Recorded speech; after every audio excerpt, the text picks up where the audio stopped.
So the next question on our list is Okay, so this one says, once you have CS, that's cesarean section, you can't have babies again through spontaneous vaginal delivery. Okay. Now, in the past, the slogan was once a cesarean section, always a cesarean section. However, a lot of improvements, a lot of torchlight has been, a spotlight has been put on that slogan. And currently it is once a cesarean section, always an opportunity for a vaginal delivery. Now, that's the end, the recent yes, end. yes, Wow. I must That's emphasize here very categorically that this new slogan has to do more with a previous cesarean section. Okay. One previous cesarean section, not two, not three, so that listeners would not, or people who are watching won't go and say, the doctor has said once I have a cesarean section, I can always try to have vaginal delivery. Please, not after two previous cesarean section, 3 and above. It's after one, and even that one, we must screen the woman for suitability, for a trial of vaginal delivery. Okay? Because after a cesarean section, the woman's reproductive career is reshaped.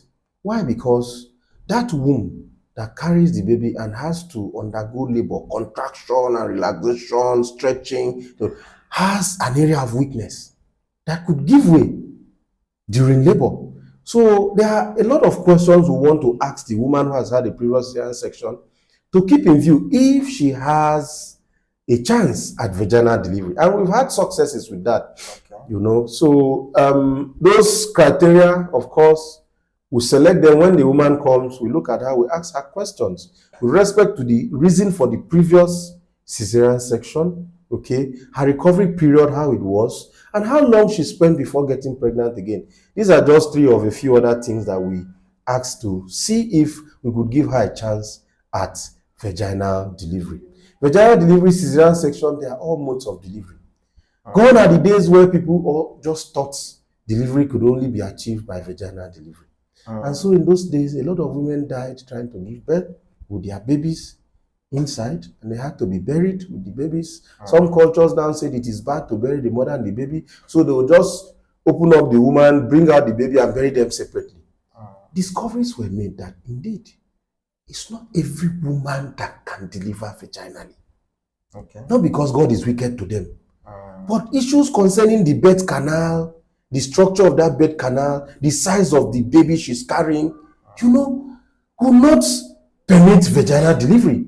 The worst case scenario will be that she tries to labor somewhere else because she wants to deliver as a Hebrew woman. The baby dies. In some situations, her womb tears, she ruptures, and she also dies or will start struggling for her life.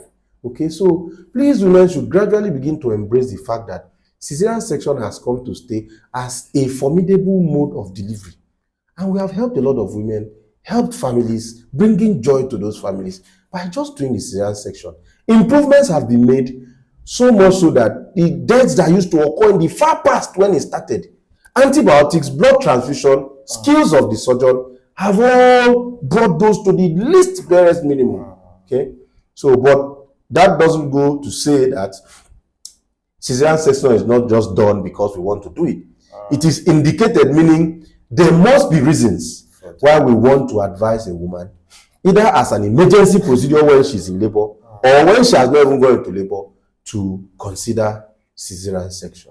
Oh, thank you, doctor, for that. Thank you.